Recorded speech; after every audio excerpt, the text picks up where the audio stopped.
This is the new Dacia Sandero, which is still officially Britain's cheapest car.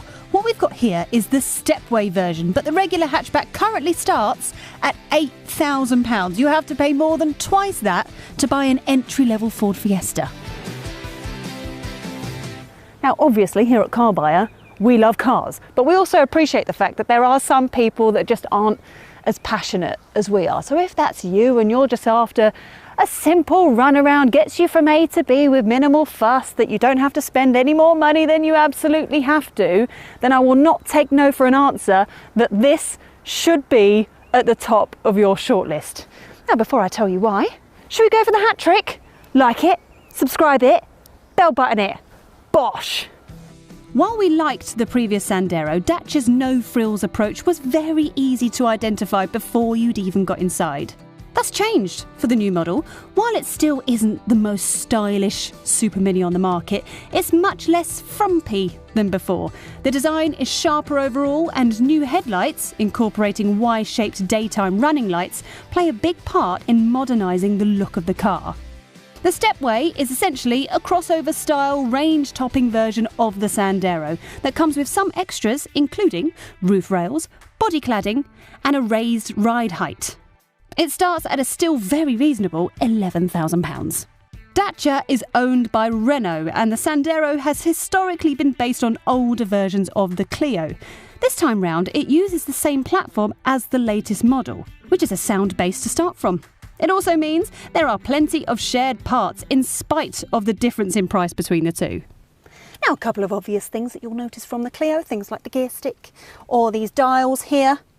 For the aircon, I mean, it's not as nice as an actual Clio in here, but just like the outside of the car, the design of the inside is so much better than Dacias of old. I mean, in the past, the dash was just like one continuous, vast, textureless plastic meh. But now look, we've got some different materials, some different shapes. Doesn't feel as dowdy or as basic anymore. I mean, admittedly, as soon as your eyes tend to wander a little bit lower than, say, the air vents, then the plastic used is like hard-wearing, scratchy stuff. You also get it on the doors. Now, I know that I complained about that in other cars, but when you consider the price of the Dacia Sandero, you cannot assume or expect plush materials in here. This is a smart, simple, solid interior that actually is going to do the job for most Dacia buyers. Now, the range-topping versions of the Sanderos come with this 8-inch touchscreen with Apple CarPlay and Android Auto, but lower down the range, you're going to have to make do with this smartphone holder and this very conveniently placed USB socket. Although, with most people using their smartphones rather than the infotainment system anyway, you might be fine with that if it's going to save you some dosh. Now, as well as the touchscreen, you've also got a nice little list of luxuries here in the Prestige spec. You've got all-round parking sensors, rear-view camera. Oh, and for once, I don't have to talk about digital dials because the Sandero has the good old analogue version, which I think look adorable. It's got all the information that you need, and Lord knows we need to cut back on our screen time. The regular Sandero is available in 3 trim levels called Access, Essential and Comfort. The entry-level model is extremely basic in order for Dacia to offer the headline starting price. And with no radio or air conditioning and black plastic bumpers, it's worth moving up to the Essential trim. This only costs £1,000 more and also allows you to upgrade from the sluggish 64 brake horsepower engine in the Access model. The Stepway version also comes in 3 trim levels, but is better equipped to begin with, so there's no Access model. Instead, you can choose from Essential, Comfort and Prestige. Now, the Prestige model, which is the spec of our car, is the range topper, so is the only Sandero model to feature alloy wheels, an electronic handbrake and climate control. It still starts at just under £14,000. The only options for the Sandero are a full-size spare wheel and metallic paint. Now, another way, which this new Sandero is an improvement on the old one, is here in the back, because the car has actually grown a little bit. So me, I'm 5'6", plenty of leg room back here. There's also more shoulder room if you want to get 3 people back here, plus the extra space means that getting a child seat on either of the outer seats where the ISOFIX points are is much easier. This Stepway version, because it's higher off the ground as well, also helps with that. So that is worth considering if you have young children. But overall, I'd say here in the back feels sturdy rather than sumptuous. I mean, we've got more black plastic moulding here on the doors, but oh, prestige spec. We've been treated to chrome door handles. Yeah, Dacia knows how to treat a girl and how to treat her right. With the seats in place, both the regular Sandero and the Stepway version offer 328 litres of boot space, which is not far off the best in its class. Top spec Stepway models come as standard with modular roof bars, which can be used as a roof rack for up to 80 kilograms of gear if you've already filled up the boot. All models, apart from that basic access version of the regular Sandero, get a 60-40 split folding rear seat. There are no fancy sliding rear benches or hatches, but folding the seats down does free up a very useful 1,108 litres of space. Now, another thing that's quite noticeably different between the Dacia Sandero and the more expensive super minis like the Clio, for example, is this seems a bit more noisy inside. Now, whether that is just the tyres on the road, the wind over the car and the engine just bouncing off the plastic, I don't know, but I suspect it's just less sound insulation, which again is just another way to keep costs down. And you've got 3 engine options. The one underneath this bonnet is the 89 brake horsepower TCE 90 1 litre, which is actually the one that we would go for.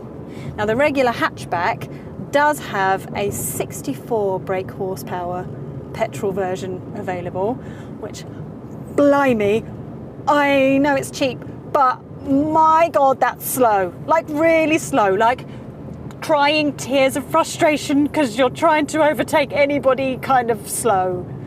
Does 0 to 62 in 16.7 seconds. So yeah, we'd say best to upgrade to this one. I mean, this is by no means lightning fast, but it's punchy most of the time. There's also a more powerful 99 brake horsepower version that runs on petrol and LPG.